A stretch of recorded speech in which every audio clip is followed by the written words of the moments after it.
والسماء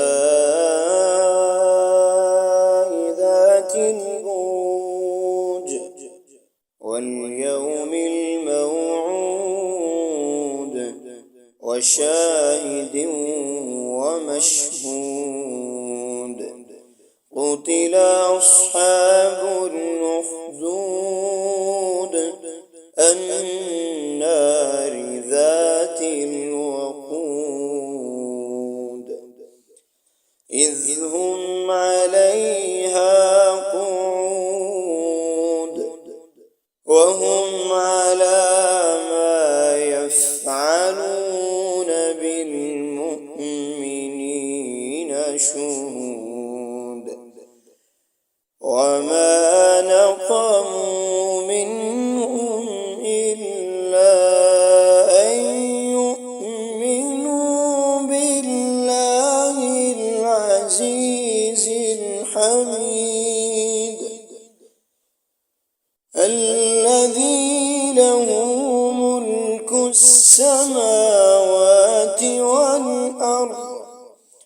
والله على كل شيء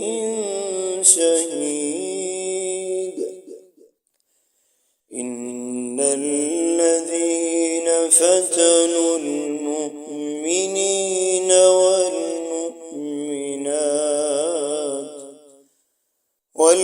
والمؤمنات ثم لم يتوبوا فلهم عذاب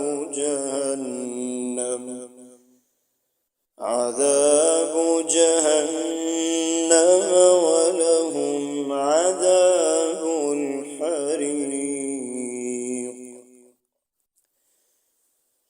إن الذين آمنوا وعملوا الصالحات لهم جنات تجري من تحتها الأنهار ذلك الفوز الكبير إن بطش ربك لشديد إنه هو يبدئ ويعيد وهو الغفور الودود ذو العرش المجيد فعال لما يريد هل أتاك حديث الجنود فرعون وثمود